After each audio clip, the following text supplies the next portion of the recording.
So with that said, Paul, just for the sake of our audience, let's start with a sort of brief introduction around your story and actually how you got started, because what I've really found fascinating and why I was really keen to bring you on board was really I wanted to talk a bit about the struggles of getting to financial freedom, and some of the mental awareness or well-being around that. And I know from previous conversations we've had, you've been very honest and transparent about that, and I thought that was something that was quite refreshing, really.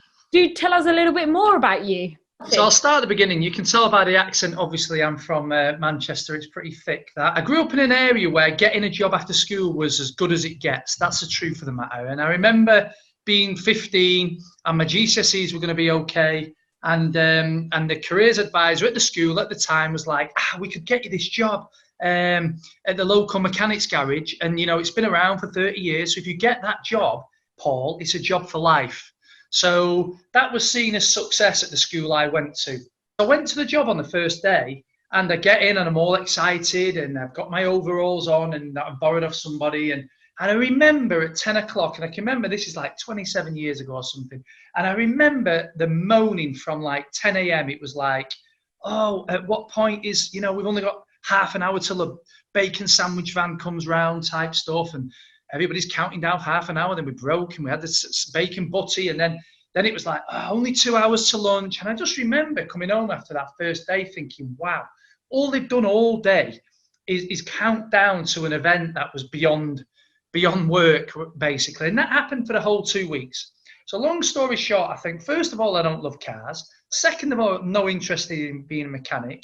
Third of all, there must be more to life than counting down the days, the hours and the weeks until a bacon sandwich or a lunch or the end of the day or a Friday. And so I decided I wasn't going to do that wasn't for me. Beyond that then, I decided I'd be a PE teacher because I love sports. So that was my goal. I went and did some A-levels. I then went and did a sports science degree originally. And again, when I got to the end of, I looked to be a PE teacher. I got to the end of that and I seen like that pay structure. You qualified on this and you got X amount per year. And I remember thinking at the time, this is another box that I'm being put in here. I'm from a very working class area, and it seems like working class areas were being put into working class jobs. And there was kind of these restrictions that I didn't want. So I left my sports science degree and thought, I'm not going to be a PE teacher either. Well, you know, I want to understand what my ceiling is. I want to find my ceiling. Rather than somebody tell me and dictate to me who it was. I do believe we live in a system today that dictates what you can be. And if you let it dictate, it will dictate and provide that sort of glass ceiling above your head. I didn't want that, and I'm glad I didn't, to be honest with you. But I then got a job. So I had a sport degree. I then got a job as an accountant. I got a job as a trainee accountant, working within a business, intern. And it was fairly new start business, but that business effectively invented an industry. And within 3 years of me leaving that firm, it turned over hundreds of millions.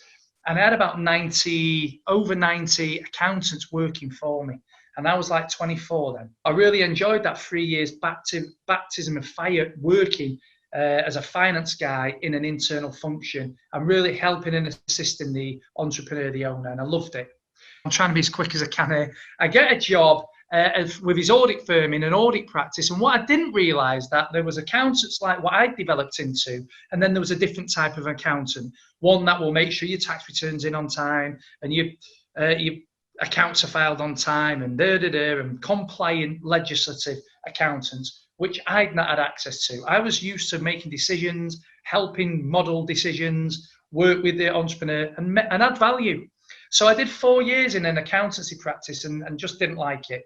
I didn't like the lack of value and proactiveness and future forward thinking type work that I would used to doing in an internal. So after 4 years, I had a look around, see if there was another accountancy advisory firm out there that offered this real hands-on advice. Didn't think that there were any in my area anyway, so thought I'd do my own. So I set up a firm, actually with a partner 14 years ago.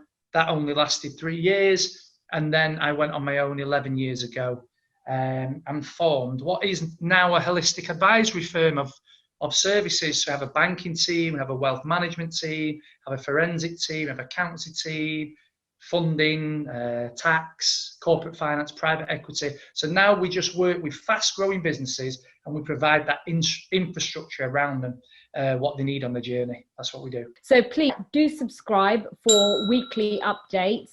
We'll have other interviews with other leaders such as Paul here